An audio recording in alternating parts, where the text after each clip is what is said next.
Hi, very good morning to all. This is Janu, and I have shared about some data engineering interview questions and answer. And first of all, we when while go to the Databricks, we have to create cluster and create a notebooks.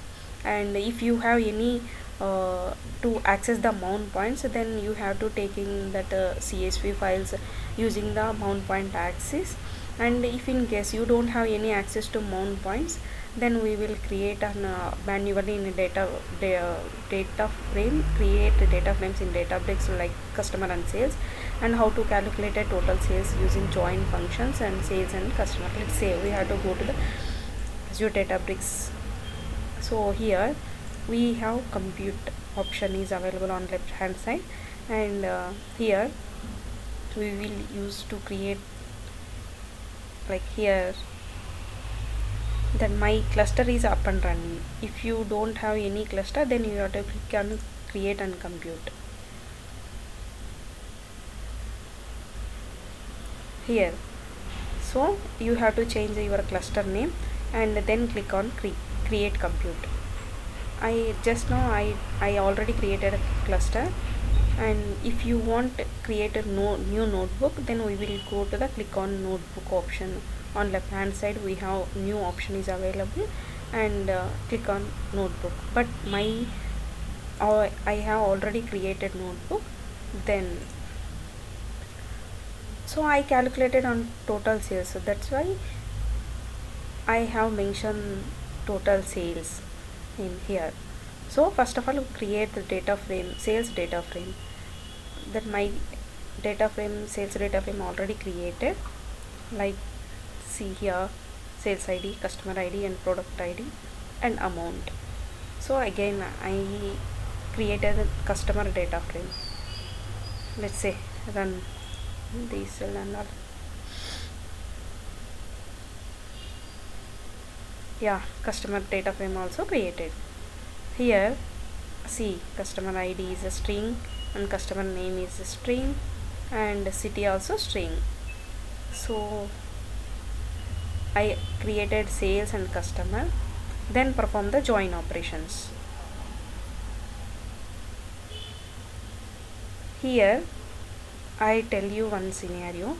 Whenever your data frame was, you have join perform the join operations, then this is join here, and this is a data frame 1 2 and dot join data frame 1 on, based on which key column. Here customer ID is a key column, then which join you need join. Here we using inner join. Based on that, the two data frames was joined. While running cell, those two data frames was joined. Here see, customer ID, sales ID, product ID. Based on the customer ID, the two data frames was joined. And to calculate the total sales per customer using join data frame, here see, here that's total sales per customer based on the customer wise. Join DF. Here we have already joined the sales and customer. See here, join DF, right?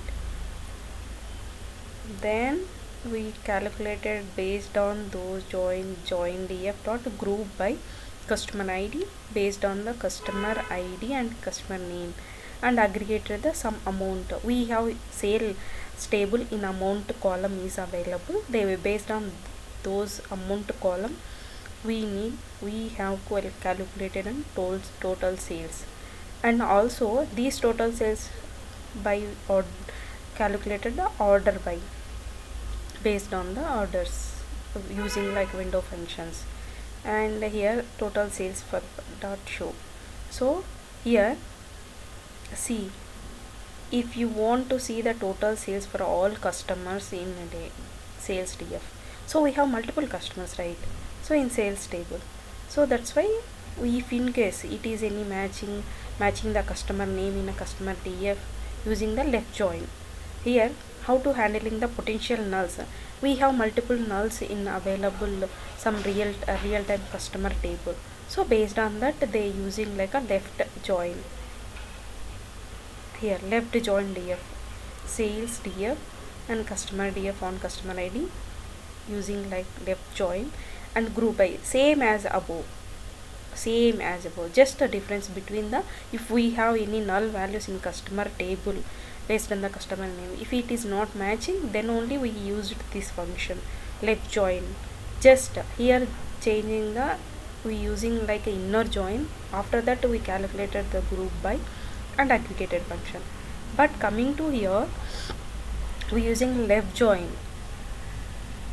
so total sales and total sales using left join underscore df dot group by customer id, customer name and aggregated function sum, and also using like a based on the amount we calculate total sales, so based on order wise using window functions. Let's say we run this cell, how to calculate it, it will give output of total sales. Here let's see, yeah, we get it two types, same as, see total sales per customer, here total sales per customer using here left join to including all sales regardless of customer information. So it is useful to preparing for interview. Thank you so much to all. Then we will share again interview question, one different interview question. Thank you.